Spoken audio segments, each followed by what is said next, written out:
Extra है ना आपका? सर चैप्टर नंबर कौन सा? चैप्टर 13 लिखो। Okay sir.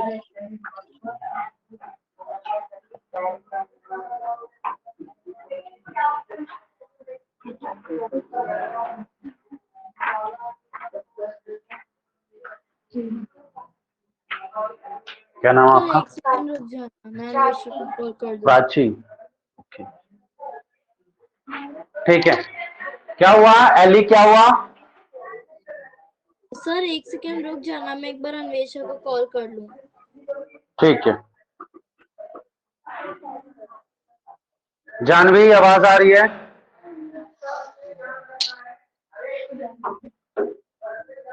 सर ठीक है, स्टार्ट करते हैं। करें स्टार्ट एली? Yes sir. ठीक है। देखो, सबसे पहले direct and inverse proportion, direct and proportion लिख दिया मैंने। ओके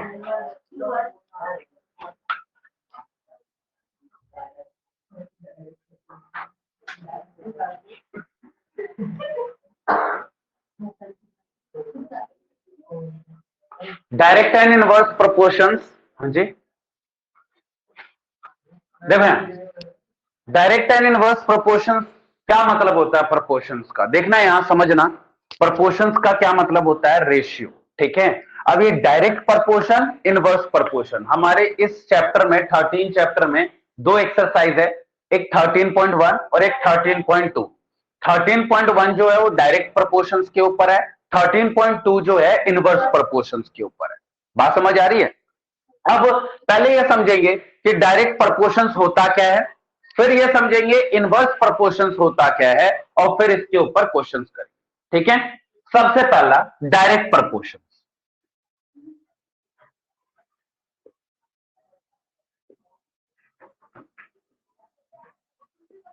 डायरेक्ट प्रोपोर्शंस का क्या मतलब है, देखना यहां पर ध्यान से। डायरेक्ट प्रोपोर्शंस का मतलब होता है, जैसे मान लो क्या हुआ कि जैसे ऐसा, देखना दो चीज है, एक तो डायरेक्ट प्रोपोर्शंस और एक है इनवर्स प्रोपोर्शन।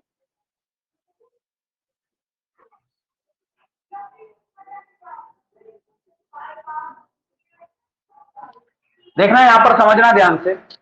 जैसे मान लो, इधर देखना सब बच्चे, एक तो चीज है कि मान लो डिमांड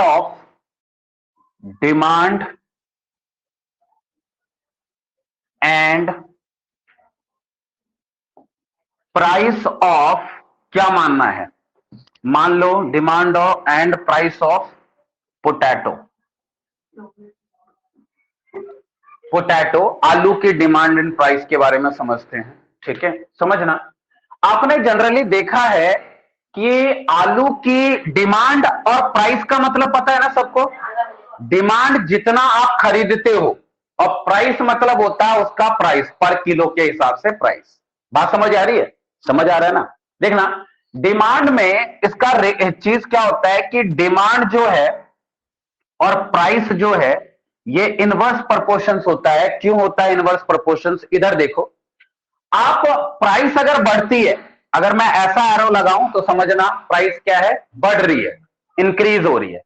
प्राइस अगर बढ़ती है तो जनरली आपने देखा है घर में क्या होता है, जैसे फॉर एग्जांपल तेल की प्राइस बढ़ गई, फॉर एग्जांपल पोटैटो की प्राइस बढ़ गई, फॉर एग्जांपल ऑनियन की प्राइस बढ़ गई। जनरली पोटैटो और ऑनियन की प्राइस कभी कभी बहुत हाई लेवल पे पहुंच जाती है, 50 रुपए, 60 रुपए, 70 रुपए, 80 रुपए, इतने इतने पहुंच रखता है। जनरली ज्यादातर ऑनियन से लोग ज्यादा परेशान होते हैं, प्याज से। ठीक है, उसकी कई कई बार ऐसा होता है कि प्राइस जो है कम से कम 80-90 पे भी पहुंच जाती है, कभी कभी होता है ना ऐसा? सर 120 भी सबको गया पता था है ना एक ये बार। चीज? हाँ, 120 भी गया था एक बार। हाँ जी, तो आप लोगों को पता है अगर प्राइस बढ़ रही है तो मम्मी क्या बोलती है घर में, प्याज जो है थोड़ा कम खाएंगे। यस ठीक है, सर। सब्जियों में ना हम थोड़ा कम कम डालेंगे। बात समझ आ रही है? फैक्ट है। और अगर आलू का प्राइस ज्यादा होता है, तुम बोलते हो आलू के पराठे सर खिला दो डिमांड आज, कम होएगी तो अगर मम्मी प्राइस मना कर ज्यादा देती है, होगा। मैं नहीं खिला रही आलू का पराठा। ऐसा होता है ना। मम्मी कहती है कि आलू का पराठा अभी नहीं खिला रही मैं, ठीक है, जब आलू सस्ता होएगा ना तब खिलाऊंगी आलू का पराठा। बात समझ आ रही है। और एग्जाम्पल बता रहा हूं, होता क्या है, हम क्या करते हैं, अगर किसी चीज की प्राइस ज्यादा बढ़ रही है ना तो हम उसका डिमांड को कम कर देते हैं, उसके कंजम्पशन को कम कर देते हैं। कंजम्पशन समझते हो ना, उसके यूजेस को कम कर देते हैं। बात समझ आ रही है। मान लो आलू जो है अभी जनरली जो है 12-13 रुपए किलो मिलता है। हमारी गली में 100 के 7 किलो आता है। एक हॉर्स राइड करके एक आता है बेचने वाला, ठीक है, वो 100 के 7 केजी देता है, राइट, ऐसा ही होता है ना, नहीं सुना आपने? अच्छा, 100 के 7 केजी देता है, ठीक है। और एक टाइम ऐसा भी था जब 100 के 7 केजी होता है, मैं अपनी बात कर रहा हूं, ठीक है, 100 के अगर 7 केजी होती है तो मेरी मम्मी जो है पूरे 7 किलो खरीदती है 100 रुपए, यानी एक बार में 7 किलो, और वो जनरली एक हफ्ते में खत्म हो जाता है। बात समझ आ रही है। लेकिन अगर वही 100 के, मान लो आलू जो है 100 का 2 केजी मिल रहा है, मतलब 50 रुपए किलो मिल रहा है, तब भी मेरी मम्मी 7 किलो खरीदेगी क्या? कभी नहीं। फिर तो 1 या 2 किलो खरीदेगी एक बार में। बात समझ आ रही है। और मैं बोलूंगा कि आज आलू का पराठा खिला दो, मम्मी मना कर देगी, आप बेटा आज आलू का पराठा नहीं खिला सकते। बात समझ आ रही नहीं आ रही? तो ये कॉन्सेप्ट ये होता है, अगर प्राइस इंक्रीज हो रहा है ना तो बच्चा डिमांड जो है वो कम हो जाता है, डिमांड डिक्रीज होता है। बात समझ आ रही है। अगर प्राइस डिक्रीज हो रहा है, प्राइस अगर कम रहा है तो डिमांड क्या हो जाती है? इंक्रीज हो जाती है, ऐसा रिलेशन। बात समझ आ रही है। ये इसके साथ है, ये मतलब इसके साथ, ये इसके साथ, समझ आया ना। ये किसका साइन है? मैं साइड में लिख भी देता हूं, this is sign for increase और दिस इज फॉर डिक्रीज, ठीक है। Now this is for increase और this is for decrease. Kripali, ये बात समझ आई नहीं आई? कृपाली, जानवी, यस सर, समझ आ गया। ठीक है, ठीक। एक एग्जाम्पल है ये फर्स्ट। दूसरा एग्जाम्पल लेता हूं, स्टूडेंट, नंबर ऑफ स्टूडेंट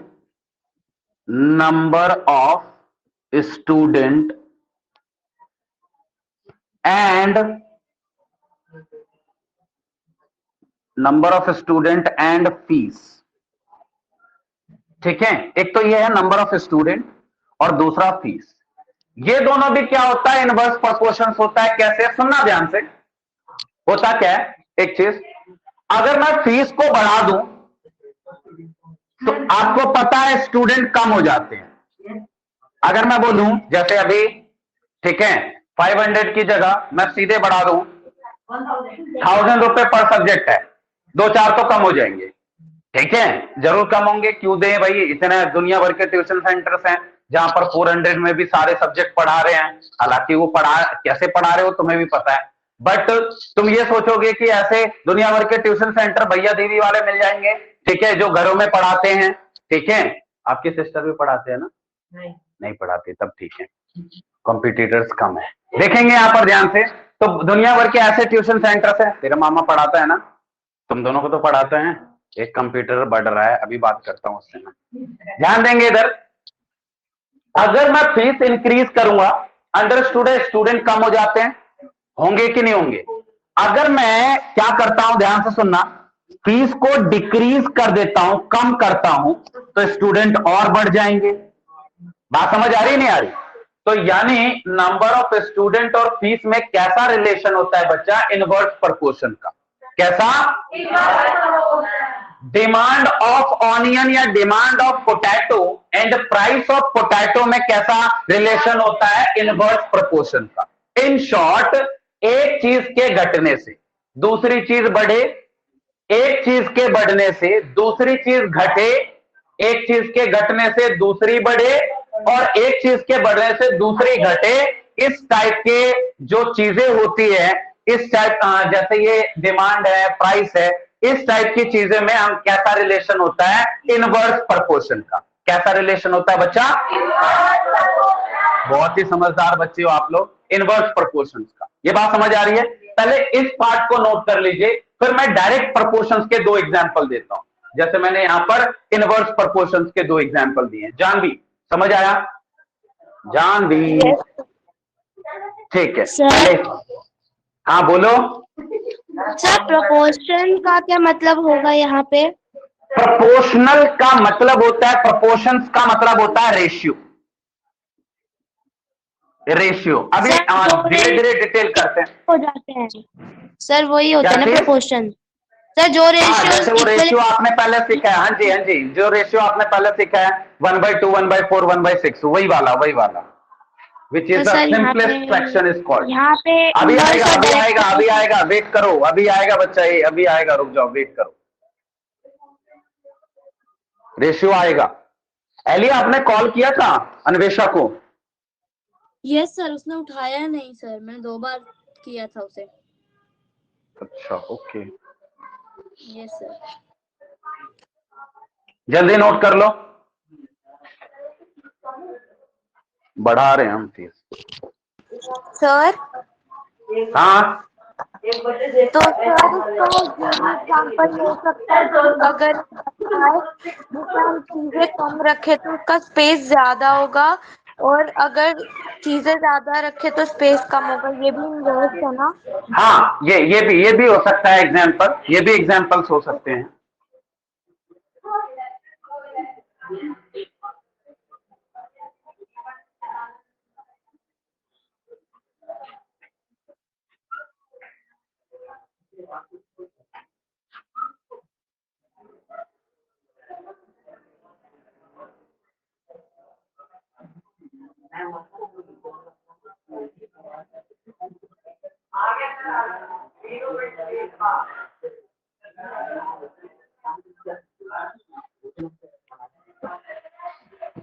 ये समझ आया ना? फीस हम कम नहीं कर रहे, फीस हम बढ़ा रहे हैं। कल से अगली क्लास से तेरी फीस डबल हो गई। अब ते हाँ 1 लाख रुपए पर सब्जेक्ट होएगा अब तेरा। डर गई तू? कोई इंस्टीट्यूट वाले लोकल टूर ले जाते हैं, देख हम लोकल टूर भी ले जाते हैं, तुम्हें नहीं ले जाएंगे, बट तुम ज्यादा छोटे हो, तुम सीखते हो वहां पर। ले जाना क्या चीज? साइंस म्यूजियम अपने आप पेरेंट्स के साथ जाओ, घूम के आओ, अच्छी जगह है साइंस। गए हो आप? बहुत अच्छी जगह है। ये यहाँ पर है, प्रगति मैदान के पास।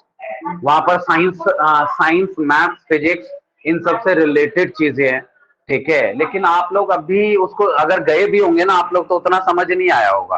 आप लोग खेल के आ जाते होंगे, ये टच किया मजा आ रहा है ना, इधर से गए मजा आ रहा है, कैरम है मजा आ रहा है ना, समझ नहीं आता होगा। सर बट मुझे तो समझ और आ कम गया चीज। था सर, मैं तो पहले गई थी, मेरे को तो समझ आ गया।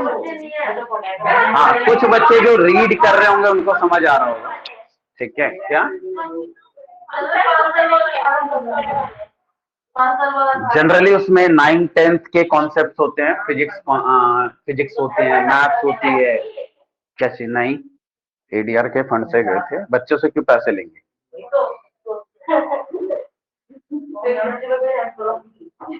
नोट करो जल्दी से, आओ 10th में चलेंगे।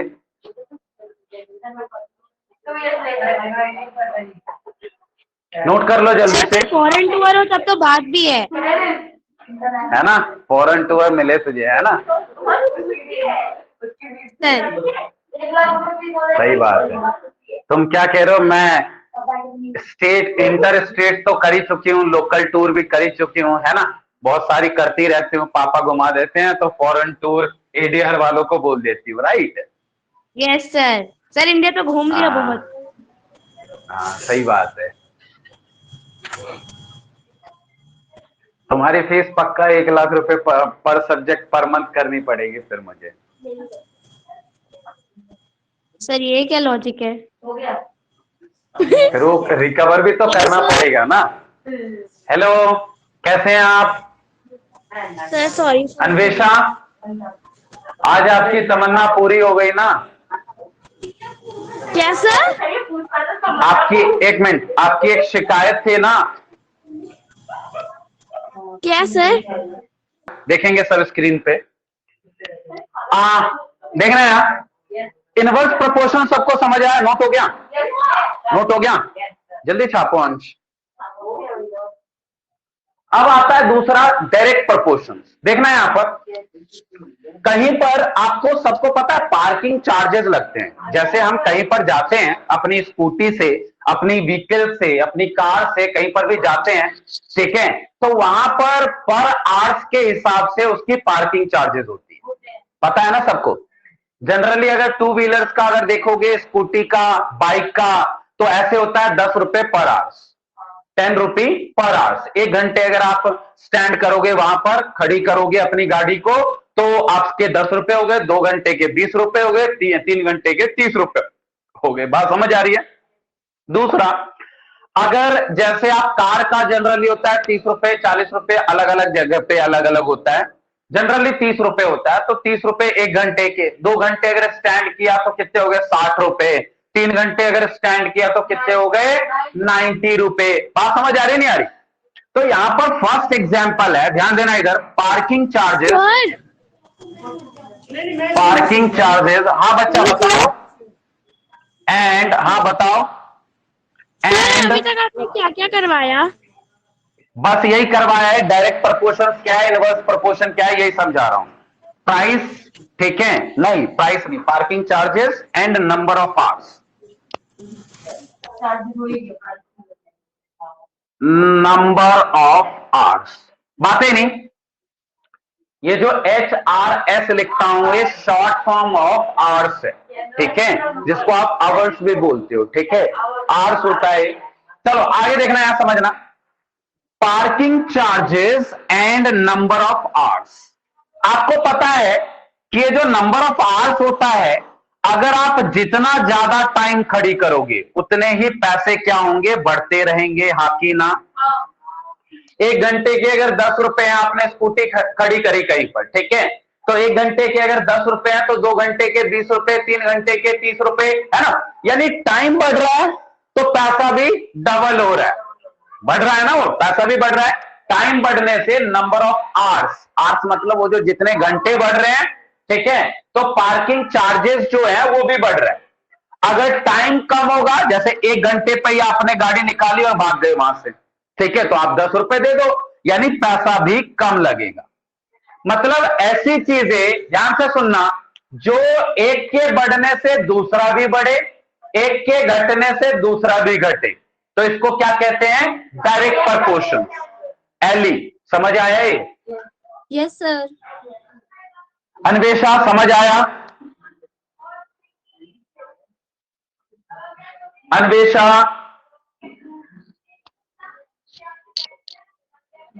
चलो दूसरा है, देखना यहां पर, शुगर क्रिस्टल। हाँ, शुगर क्रिस्टल एंड चीनी के दाने, चीनी के दाने, ठीक है, एंड शुगर स्वीटनेस, मिठास, शुगर स्वीटनेस, ठीक है, मिठास, ठीक है, और दूसरा शुगर क्रिस्टल, दाने। सर समझ आ रही है? स्वीटनेस नहीं होगा?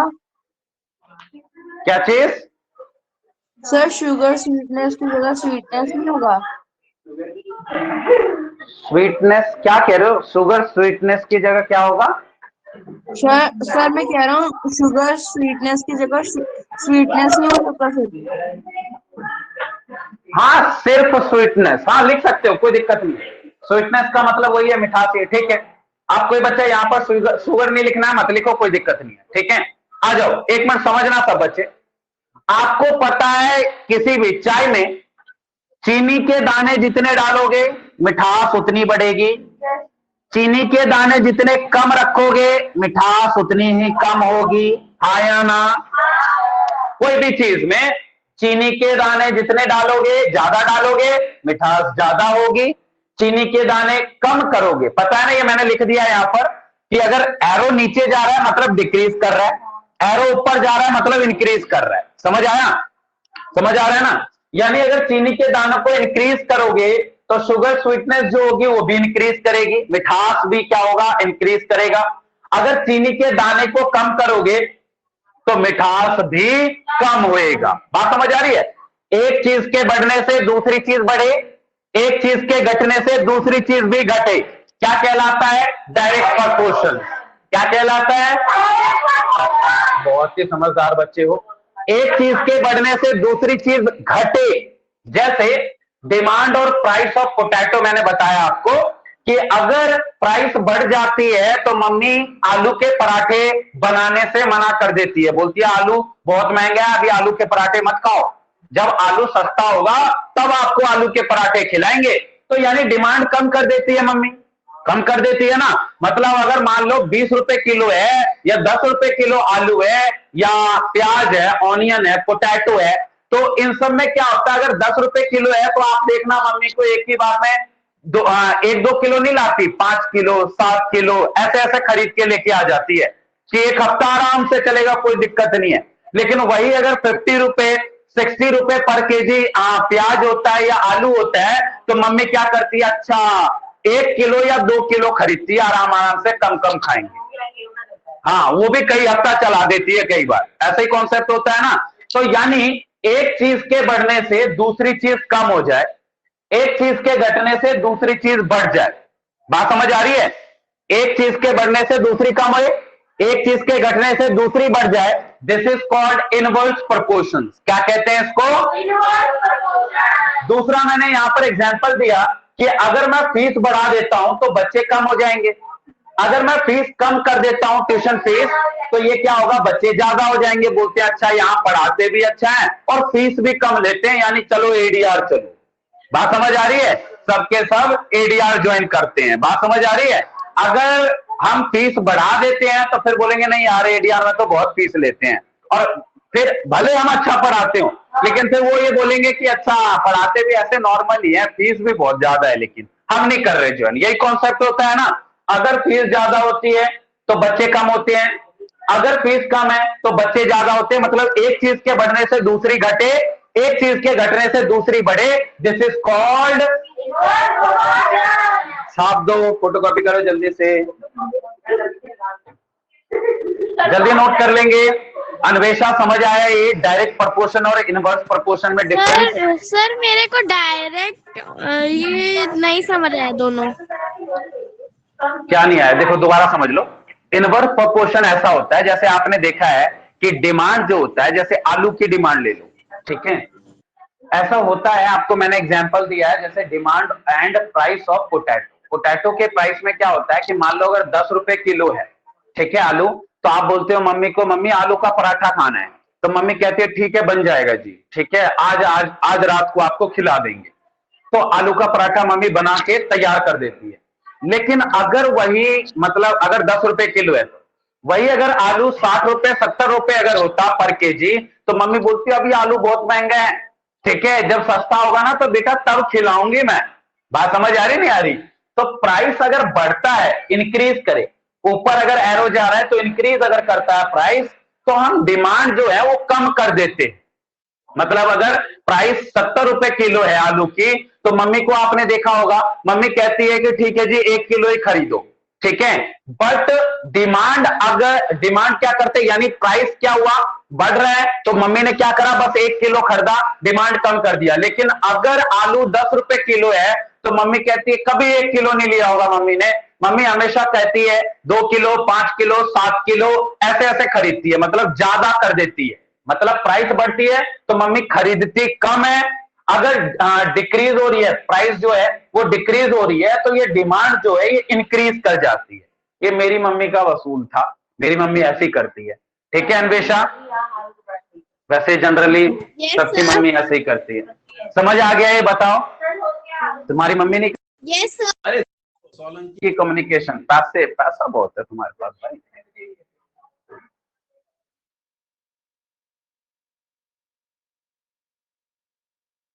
सर इसका डायरेक्ट प्रोपोर्शन उल्टा होगा क्या इसका?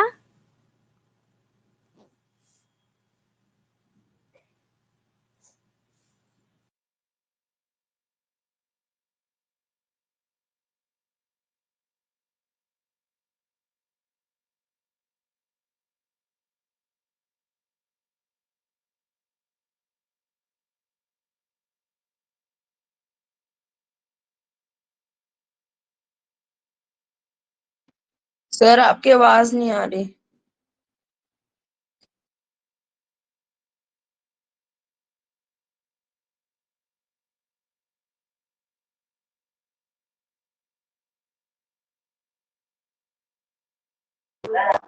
हाँ जी अन्वेषा बच्चा, ये इनवर्स प्रोपोर्शन समझ आया कि एक चीज के बढ़ने से दूसरी घट जाए, एक चीज के घटने से दूसरी बढ़ जाए, this is called inverse proportion. Anvesha समझ आया, यस या नो?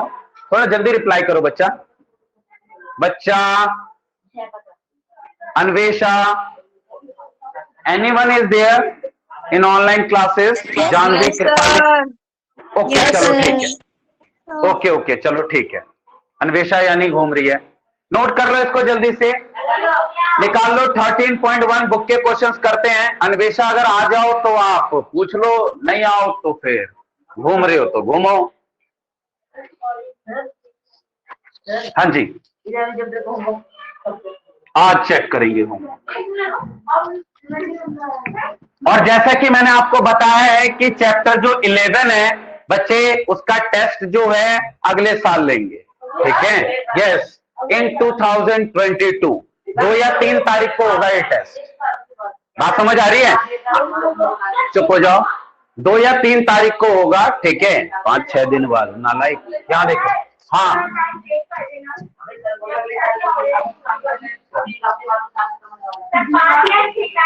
क्योंकि सारे बच्चे अभी घूमने चले गए हैं, सब ऑनलाइन लेने की कोशिश में है, तो इसलिए सब जब ऑफलाइन में आएंगे तब लूंगा मैं इसका टेस्ट, ठीक है? आ जाइए, मैसेज कर दो मुझे, आज चेक हो जाएगा सबका। तुम भूल जाते हो, मैं भी भूल जाता हूं। यहां देखना, समझना है यहां पर ध्यान से। पहला क्वेश्चन है 13.1। 13.1 first question, following are the car parking charges near a railway station up to, क्या हो गया? प्लीज चुप हो जाइए। देखना है यहां पर, क्वेश्चन पढ़ो, सब अपने अपने बुक में देखेंगे। Following are the car parking charges near a railway station up to, क्या कह रहा है? 4 घंटे का 60 रुपी, 8 घंटे का कितना है? 100 रुपए, 12 आवर्स का कितना है? 12 आवर्स का 140, 24 आवर्स का कितना है? 180। Check if the parking charge are in direct proportion to the parking time. बताओ इसमें बस आपको चेक करना है, एक मिनट, डायरेक्ट प्रोपोर्शन है या इनवर्स प्रोपोर्शन है ये बताना। देखो एक मिनट सुनना, पहला क्वेश्चन है, देखना यहां पर आवर्स जो है, ध्यान दो इधर, 4 घंटे, 8 घंटे, 12 घंटे, 24 घंटे, और रुपए जो है चार्जेस है, ये पार्किंग चार्जेस, पार्किंग चार्जेस कितना है यहां पर? 60, फिर क्या है? 100, फिर क्या है यहां पर? 140, फिर क्या है? 180। ध्यान देना इधर, समझना एक बार, सब बच्चे सुनो। 4 से ये 8 पे आ गया, मतलब ये बढ़ा या घटा? बढ़ा। 8 से ये 12 पे आ गया, बढ़ा या घटा? इंक्रीज हुआ। 12 से ये 24 पे आ गया, बढ़ा या घटा? इंक्रीज हुआ, ठीक है? 60 से ये 100 पे आ गया रुपए, बढ़ा या घटा? बढ़ा। सर ये 100 से 140 पे हो गया, 100 से 140 पे हो गया, बढ़ा या घटा? इंक्रीज हुआ। 140 से 180 पे हुआ। देखो, एक के बढ़ने से दूसरा भी बढ़ रहा है, एक के बढ़ने से दूसरा भी बढ़ रहा है, एक के बढ़ने से दूसरा भी बढ़ रहा है। डायरेक्ट है या इनवर्स है? कौन सा है भैया? बढ़िया। सर दोनों ही नहीं है, सर क्यों? दोनों ही नहीं है सर, प्रोपोर्शनल है ही नहीं है सर, ये एक मिनट प्रोपोर्शनल रुको, ही एक नहीं मिनट, एक मिनट, एक मिनट। 4 दूनी 8, एक मिनट, 4/8, ठीक है? 4/8 रुपीज पर आवर है। और ये कितना है? 60/100। सर ये प्रोपोर्शनल ही नहीं है सर, डायरेक्ट और इनवर्स चेक करना, चेक करना। प्रोपोर्शंस क्यों नहीं? ये कट गया, 6 कम 6, इसका हाफ करेंगे तो 2, 6। एक मिनट, एक मिनट, एक मिनट, देखना यहाँ, एक मिनट सुनो। डायरेक्ट तो है, बट अब ये देखना यहां, समझना, प्रोपोर्शन इधर देखना, प्रपोर्शन का मतलब आप देखो, प्रपोर्शन का मतलब होता है रेशियो। प्रपोर्शंस का क्या मतलब होता है? रेशियो। मतलब ये 4 से 8 से हुआ तो 4/8 रेशियो बनाना है। इधर 60 से 100 हुआ तो 60/100, काटो पीटो दोनों तरफ बराबर आना चाहिए। रेशियो मतलब क्या होता है? फ्रैक्शन। रेशियो मतलब क्या होता है? फ्रैक्शन। सबको पता है ना? नहीं पता तो आज लिख दो अपने माइंड में, रेशियो मतलब होता है फ्रैक्शन। बात समझ आ रही है? मतलब जो फ्रैक्शन इधर बन रहा है वही फ्रैक्शन इधर भी बनना चाहिए, हाँ कि ना? देखना यहां, समझना। यानी ये से कट गया, इसका हाफ करेंगे तो 3 और इसका हाफ करेंगे तो 5। क्या दोनों तरफ बराबर आया? नहीं आया ना? और चेक कर लो, 8 से 12 हुआ और इधर क्या हुआ? 100 से 140। 0 से 0 कट गया, इसका आधा 5, इसका आधा 7, इसका 4, इसका 6, इसका 2, इसका 3। क्या ये बराबर आया? तो ये डायरेक्ट तो है बट प्रपोर्शंस नहीं है ये। तो कुल मिला के डायरेक्ट प्रपोर्शन है? नहीं है। समझ आया नहीं आया? प्रपोर्शंस का मतलब समझ आ गया सबको, क्योंकि ये रेशियो नहीं बन रहा। नो लिख, सर मतलब हमें इनवर्स प्रोपोर्शन निकालने के लिए पहले फ्रैक्शन में कन्वर्ट करके देखना पड़ता है कि इज इक्वल। हाँ पहले फ्रैक्शन चेक कर। हाँ जी हाँ जी हाँ जी हाँ जी, फ्रैक्शंस होने चाहिए ना। प्रपोर्शन का मतलब तो रेशियो होता है, रेशियो मतलब सिंपलेस्ट फ्रैक्शन होता है ना? हाँ बुक में ही लिख दो, लेकिन ये नोट करना है, ये नोट कर लीजिए सब बच्चे, कॉन्सेप्ट है, नोट करना है। फर्स्ट क्वेश्चन जल्दी नोट करो। अन्वेषा, आपको आवाज आ रही है मेरी? Yes sir. और आज स्क्रीन सीधी दिख रही होगी ना? यस या नो?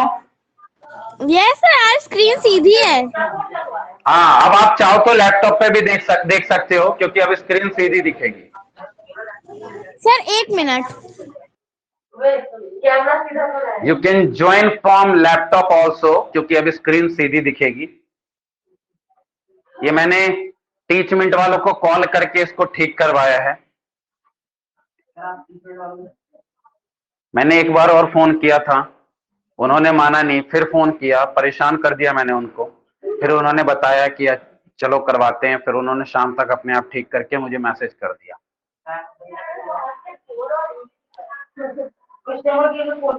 देखो एक चीज समझना, एक बार, 1 मिनट, सुना, इधर इधर इधर, बच्चे सब यहाँ देखो, 1 मिनट पहले देख लो। जैसे यहां पर पहला जो रेशियो निकाला 4/8 और इधर से निकाला 60/100, 60/100, इधर आया 4/8 और इधर आया 3/5, दोनों बराबर तो नहीं है। पहला अगर रेशियो बराबर नहीं आता, ठीक है, ये रेशियो 1 है और रेशियो 1, और दूसरा रेशियो जो निकालते रेशियो 2, मान लो ये बराबर आ जाता, तो क्या उस केस में डायरेक्ट प्रपोर्शन होता? मतलब एक बराबर आ रहा है और एक नहीं आ रहा है, तो क्या उस केस में डायरेक्ट प्रपोर्शन होता? नहीं जी नहीं।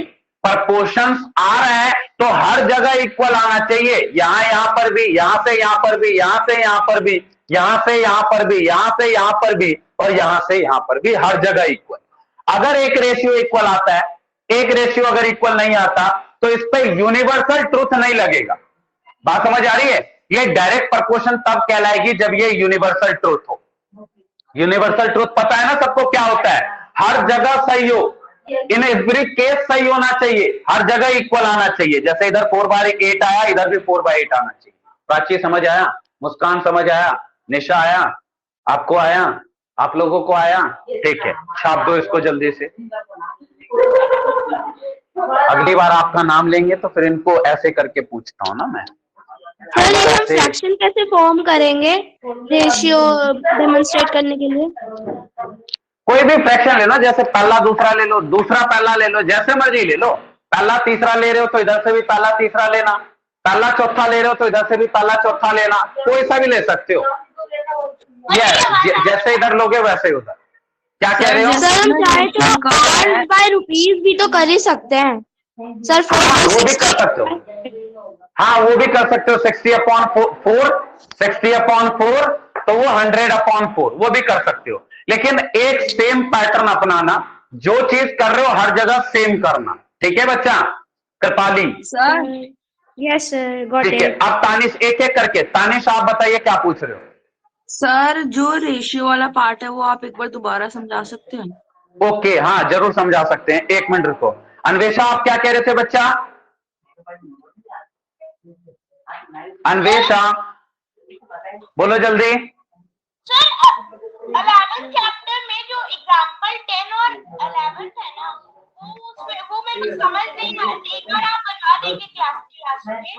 समझा दूंगा मैं। 11 चैप्टर की डाउट क्लास होगी, 2 या 3 तारीख को टेस्ट होगा, उससे पहले 11 चैप्टर की डाउट क्लास होगी, उसमें बता दूंगा मैं। ठीक है, अभी जो चैप्टर पढ़ाया जा रहा है बच्चा उस पे देखो, उस पे ध्यान दो। ठीक है, देखो यहाँ रेशियो कैसे फाइंड करते हैं। जैसे अगर एक, जैसे 4/8 लिया, इधर से 4/8 लिया, तो इधर से भी क्या पहला और दूसरे से रेशियो बनाया है, तो इधर से भी 60/100 लेना पड़ेगा, 60/100। इधर हमने कट किया, जैसे ये 2 जा, ये इसका हाफ 4, तो ये आ गया, इसका हाफ 1, इसका हाफ 2, तो यहां से रेशियो आ रहा है 1/2 और यहां से आ रहा है 3/5, तो दोनों इक्वल तो नहीं है ना। समझ आया? ये क्या नाम है? तानिश। रेशियो समझ आया कैसे निकालते हैं? जैसे यहां से दूसरा और तीसरा लिया, 8/12 लिया, 8/12 लिया, तो इधर से भी दूसरा और तीसरा लेंगे 100/140, 100/140। वो हाँ जी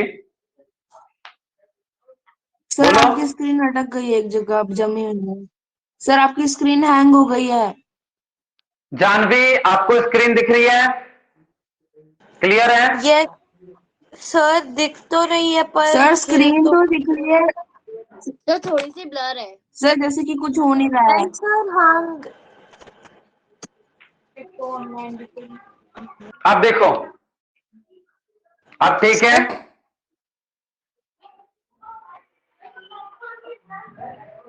सर अब ठीक है, तो पहले भी मगर ठीक कुछ थी और अब भी बात ठीक नहीं है।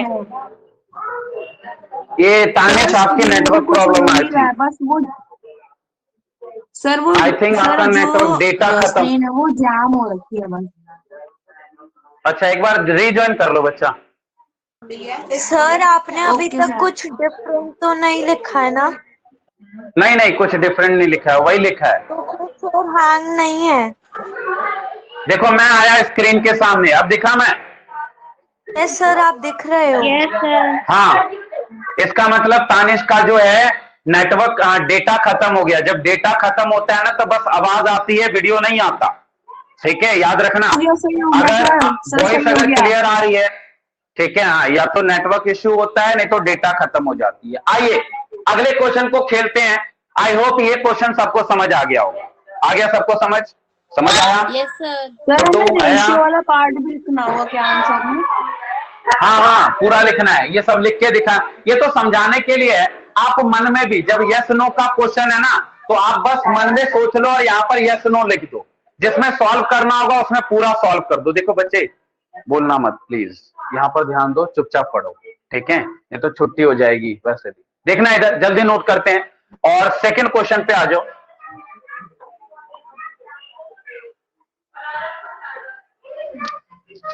सेकंड क्वेश्चन,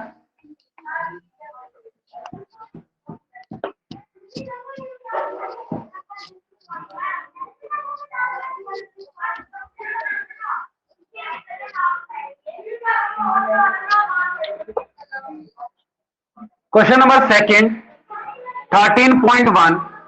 एक टेबल है, पढ़ते हैं। A mixture of paint is prepared from a mixing 1 part of red pigment with the 8 part of base. दो चीज है, एक रेड पिगमेंट है, ठीक है, और एक बेस है। ठीक है, in the following table find the part of base that need to be added. ठीक है, एक टेबल है, ध्यान देना इधर।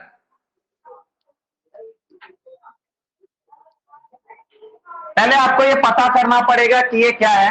देखना यहां, डायरेक्ट प्रपोर्शन है, ये इनवर्स प्रपोर्शन है। सबसे पहले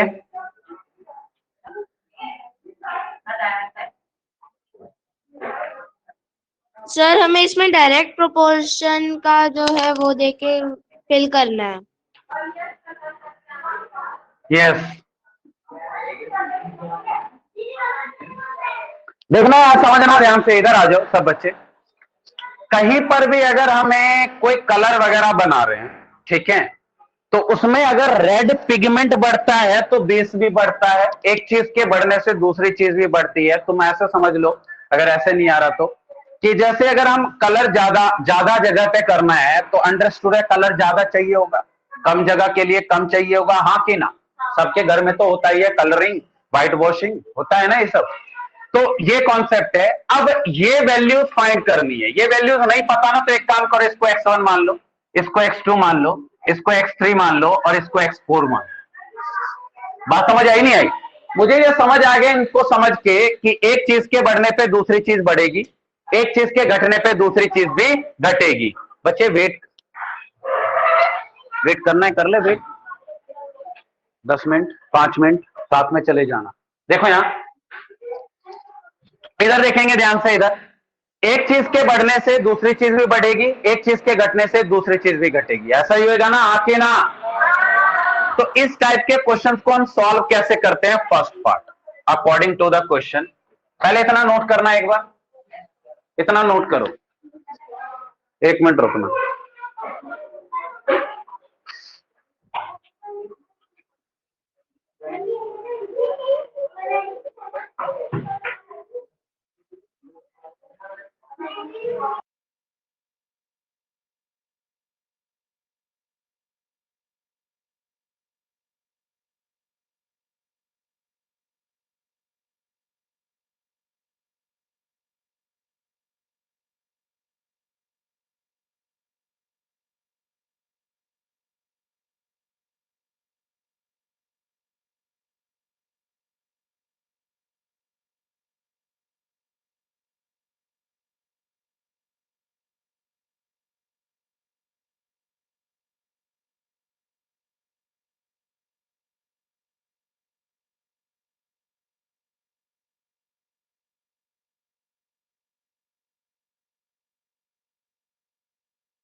हो गया तो देखेंगे यहां स्क्रीन पे। Yes sir. देखो ये हमारा फर्स्ट पार्ट है, ये हमारा सेकंड पार्ट है, इसको मैं अपनी मर्जी से दे रहा हूं। ये हमारा थर्ड पार्ट है, ये हमारा फोर्थ पार्ट है। x1 x2 x3 and x4 की वैल्यू फाइंड करनी है। इन सारी वैल्यूज की वैल्यू फाइंड करनी है। देखना यहां सबसे पहले, क्योंकि ये डायरेक्ट प्रपोर्शंस है, मैंने आपको बता दिया कैसे डायरेक्ट प्रपोर्शंस।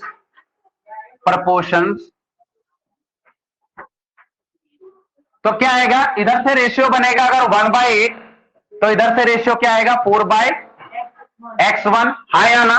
ध्यान देना सब बच्चे, इधर देखना, ये समझ आया ना? ऐसी रेशियो बनता है ना, 1/8 तो 4/x1, 1/8 तो 4/x1। अब क्या होगा, आपको पता है क्रॉस मल्टीप्लाई कराओ, ये x1 इधर मल्टीप्लाई कराओ 1 into x1 और ये 8 को उधर मल्टीप्लाई कराओ 4 into 8, 8 4 का 32 और x1 को 1 से मल्टीप्लाई कराएंगे तो x1 की वैल्यू कितनी आ गई 32। कितनी आ गई? बात समझ आ रही नहीं आ रही? Hello sir. 32। ये समझ आया नहीं आया? कोई डाउट तो नहीं है ना? यानी ये है कि अगर रेड पिगमेंट 4 यूनिट अगर डालते हैं तो बेस कितना लगेगा 32 यूनिट। कितना लगेगा 32 यूनिट। दूसरा part, hello sir. Second part में, हाँ बोलो अन्वेषा बोलो।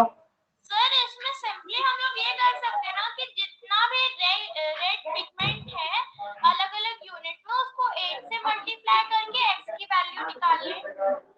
हाँ कर सकते हैं, लेकिन आप पूरा तरीका ऐसे रखना, ये ज्यादा अच्छा तरीका है। देखो इधर आ जाओ, 1 मिनट सुनो। मिलेगी क्या? ऐसे करो, ऐसे प्रॉपर मैथमेटिक्स का पूरा प्रॉपर तरीका यही, डायरेक्ट मन में सोच के नहीं लिखना। यहां देखना, इधर से अगर 1/8 लेते हैं, रेशियो बनाते हैं, तो ये इसका क्या बनेगा 7/x2, यही बनेगा ना? हाँ या ना? 1/8 तो 7/x2 यही बनेगा ना? तो यहां से वैल्यू निकाल लोगे, क्रॉस मल्टीप्लाई ट्राई करो,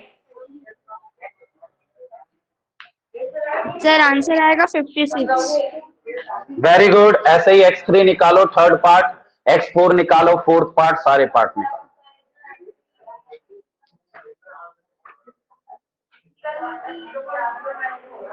एक्ट कितने AM बता देना मुझे, कोई प्रॉब्लम नहीं।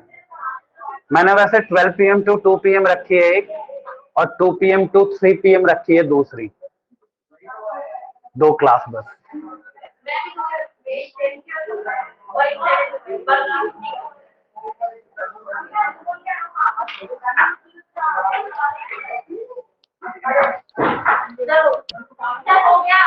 ठीक है, हो गया।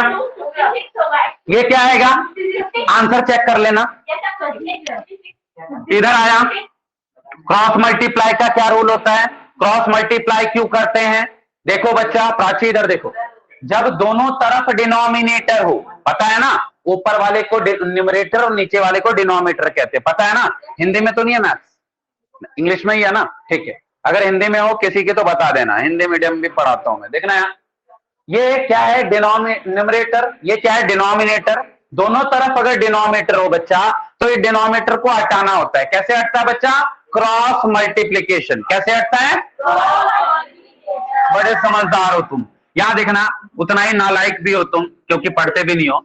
x2 यहां पर डिवाइड में, तो इधर फेंक के मारोगे तो किस में आएगा, मल्टीप्लाई में। हाँ कि ना। इधर ये 8 यहां पर डिवाइड में, उधर फेंक के मारोगे तो किस में आएगा, 8 मल्टीप्लाई में, उधर किस में आएगा। तो 8 7 जा 56, 8 7 जा। सर x2 की वैल्यू क्या आ गई, ठीक है। तीसरे पार्ट का देखना बच्चा ध्यान से सब। अगेन जो रेशियो गिवन है ना, एक उन्होंने गिवन दिया था ना, पहला रेशियो, ध्यान दो सब, एक रेशियो इन्होंने गिवन दिया था ना, ये जानबूझ के गिवन दिया गया था, ताकि आप इसको हर बार वही यूज कर रहा हूं, देख रहे हो ना, ये जानबूझ के आपको दिया गया था कि इसको यूज करके आप बाकी सारे निकाल सको। समझ आई बात, हाँ कि ना। देखो यहां अगला पार्ट, तो यहां से रेशियो आ रहा है 1/8 which is equal to 1/8 which is equal to 12/x3, 12 upon में x3। तो क्या आएगा, क्रॉस मल्टीप्लाई अगेन, तो ये x3 इधर मल्टीप्लाई होगा तो 1 इंटू x3। ठीक है बच्चा, एक मिनट चुप हो जाओ। तो ये आएगा 96, 12 8 जा 96 होता है, और ये x3 की वैल्यू आ गई। मतलब अगर 12 बच्चे यहां देखो, 12 यूनिट ऑफ रेड पिगमेंट अगर डालते हैं तो 96 यूनिट ऑफ बेस होएगा। ये बात समझ आ रही नहीं आ रही। और ये क्या था, अगर 7 यूनिट ऑफ रेड पिगमेंट डालते हैं तो बेस जो होगा उसका कितना होगा, 56 यूनिट होगा। आके ना, last one fourth part 1/8 which is equal to क्या है, यहां पर 20 अपॉन में x4। आके ना, समझ आ रहे हैं, ओए चुप हो जा। इधर देखेंगे, यहां पर x4 इधर मल्टीप्लाई करेंगे, 1 into x4 which is equal to 20 into 8, 8 दूनी 16, 160 आएगा x4 की वैल्यू। आके ना, बस तो आंसर आ गया, सारी वैल्यू समझ आया, कोई डाउट तो नहीं है। छाप दो इसको जल्दी से, बस पढ़ लेते हैं। अगर आप बुरा ना मानो तो मानोगे तो जरूर पढ़ेंगे, नहीं मानोगे तो आराम से पढ़ेंगे। अगर बुरा मानोगे तो जबरदस्ती पढ़ेंगे, जबरदस्ती पढ़ाऊंगा। नहीं मानोगे तो प्यार से पढ़ेंगे। आओ, सबके भाई बहन वेट कर रहे हैं, मुस्कान की सिस्टर वेट कर रही है, प्राची का भाई वेट कर रहा है, तेरा भी भाई वेट कर रहा है, तुम्हारी बहन नहीं वेट कर रही, उसकी छुट्टी कर दी मैंने। हाँ अच्छा, इसलिए आज उसकी छुट्टी कर दी हमने, क्योंकि उसको लोकल टूर पे लेके गए थे तो छुट्टी कर दी। क्यों, जल्दी नोट करेंगे।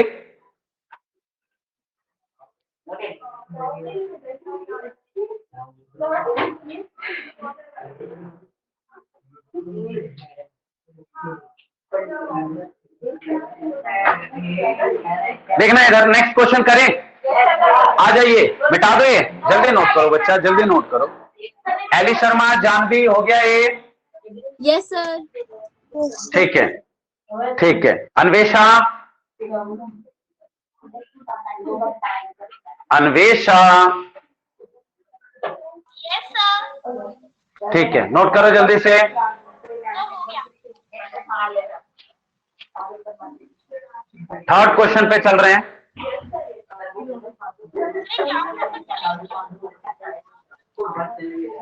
अनंत काल तक। एक बच्चे ने पूछा है क्लास कब तक चलेगी, तो अनंत काल तक चलेगी। अनंत काल मतलब होता है टाइम ऑफ इन्फिनाइट। तुम क्या कह रहे हो? हिंदी में भी समझ नहीं आया, इंग्लिश में भी समझ नहीं आया, आ गया? टाइम ऑफ इन्फिनाइट, अनगिनत टाइम तक एक क्लास चलेगी। क्या चीज? एक मिनट, सर इतनी एनर्जी नहीं है हमारे अंदर। इतनी एनर्जी मेरे अंदर भी नहीं है, बट मैं तुम लोगों को एडजस्ट कर रहा हूँ ना, झेल रहा हूँ ना, मैं झेल ही रहा हूँ। ये देखो कैसे चीख रहे हैं। हाँ बोल ले तू। मिटा दे। हो गया प्राची, नोट हो गया। अगला क्वेश्चन नंबर तीसरा।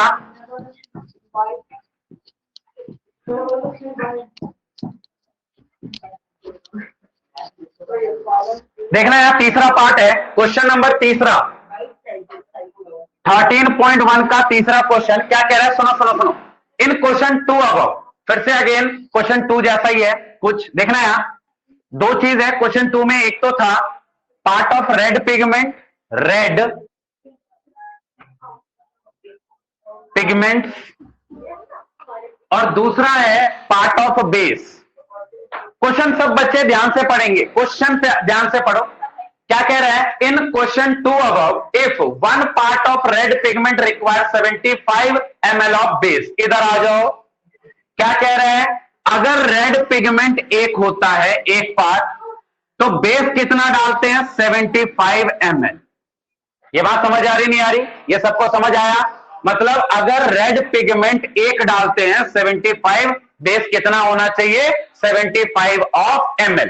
ठीक है, आगे कह रहा है क्वेश्चन में, how much red pigment should be mixed with 1800 ml of base. बोल रहा है कि अगर बेस जो है 1800 ml है, ठीक है, बेस कितना है? 1800 ml, 1800 ml है, तो बोल रहा है रेड पिगमेंट कितना होगा। ये रेड पिगमेंट फाइंड करना है, तो इसको x1 मान लो। हाँ के ना?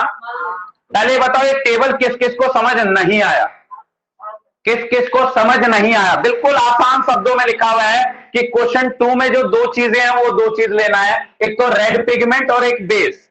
क्वेश्चन वाले ने बोला कि एक पार्ट ऑफ रेड पिगमेंट अगर डालते हैं तो बेस कितना है? 75 ml ऑफ बेस डालना होगा। फिर बोल रहा है बेस अगर 1800 है तो रेड पिगमेंट कितना होगा। बात समझ आ रही नहीं आ रही? आपको पता है कहीं पर भी ऐसे रेड पिगमेंट और बेस का केस होता है तो एक चीज के बढ़ाने से दूसरी चीज बढ़ती है ना? एक चीज के घटाने से दूसरी चीज घटती है। तो कौन सा प्रोपोर्शन है बच्चा? ये सबसे पहला काम हर क्वेश्चन में ध्यान देना, यही लिखना है। पहले इस क्वेश्चन को समझ के आप पहले ये आइडेंटिफाई करोगे क्वेश्चन में, अगर वो डायरेक्ट प्रोपोर्शन है या फिर वो इनवर्स प्रोपोर्शन है। अगर आपने मेरे टेस्ट में ये आइडेंटिफाई करके नहीं लिखा डायरेक्ट प्रोपोर्शन है या इनवर्स प्रोपोर्शन है, पूरा क्वेश्चन सही हुआ, उसका आंसर सही हुआ, लेकिन आपने ये आइडेंटिफाई नहीं किया है तो पूरा आंसर काट दूंगा, 0 मार्क्स मिलेंगे। बात समझ आ रही नहीं आ रही सबको? ये सबको समझ आया? क्योंकि ये 13वां चैप्टर का टेस्ट और 11वें चैप्टर का टेस्ट हो सकता है कंबाइंड हो, 2-2.5 घंटे का। ठीक है, क्योंकि ये दोनों चैप्टर खत्म हो जाएंगे 3-4 तारीख तक। ये बात समझ आई नहीं आई? तो ध्यान से सुनना। सबसे पहले आपको क्वेश्चन पढ़ के ये आइडेंटिफाई करना है कि एक चीज के बढ़ने से दूसरी चीज बढ़ रही है तो डायरेक्ट प्रोपोर्शन लिखना है, एक चीज से घटने से दूसरी बढ़ रही है मतलब उल्टा रिलेशन अगर है तो इनवर्स प्रोपोर्शन है। क्या कह रहे हो? बोलो। मुझे समझ नहीं आया। क्या समझ नहीं आया? सर ये वाला क्वेश्चन कैसे करना है?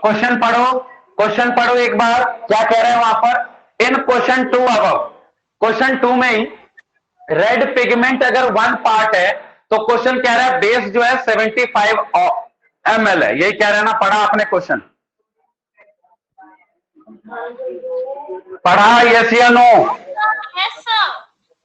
आगे कह रहे हैं बेस जो है वो 1800 ml है, तो रेड पिगमेंट क्या होगा यही फाइंड करना है। आप पूछो, एक बार क्वेश्चन देख लो, यही कह रहे हैं बेस अगर 1800 है तो बोल रहा है रेड पिगमेंट कितना होगा ये बताइए, यही कह रहा है ना। क्वेश्चन पढ़ लो एक बार, यही कह रहा है ना।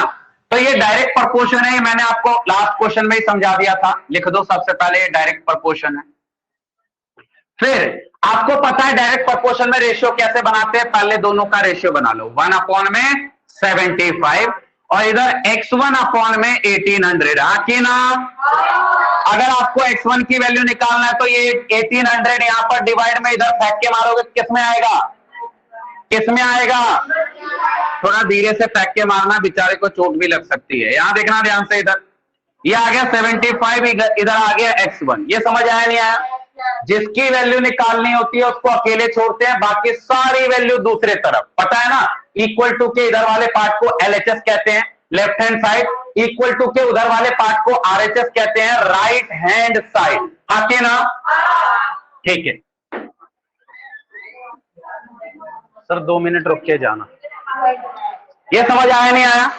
इसको काटो जल्दी से। किससे कट रहा है? कितना? 5 से काटेंगे तो ये 5 से अगर कटेगा, 5 एकम 5, 2 आगे गया, 5 पंजे 25, 5 तिये 15, 16 17 18, 3 बच गया। 3 और 0 30 होता है, तो 5 6 30 और ये 0 ऐसे ही आ गया। फिर 5 से काटो, ये 3 से काटो, 3 5 15, 3 से काटो, 3 1 3 2 और ये 0 5 से काटो, 5 एकम 5, 5 दूनी 10, 12 का 10 काट दिया, 2 बचा, 2 बच गया यहाँ पर, 12 का 10 काट दिया, 2 बच गया। 2 और 0 20 होता है, तो 5 4 20, यानी x1 की वैल्यू कितनी आ गई? 24। कितनी आ गई? 24। नोट कर लो, किसी को समझ नहीं आया तो बताओ, और आज के लिए बहुत है, लीव कर दो। सर मेरा हो गया, bye bye, merry Christmas. Bye, same to you.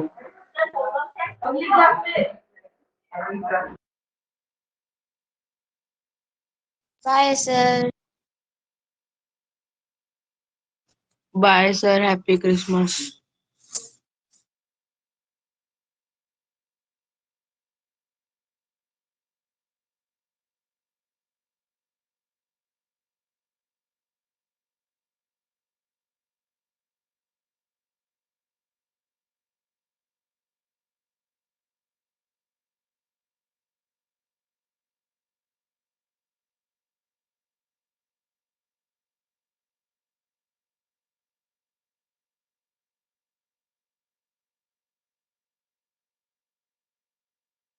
Bye sir.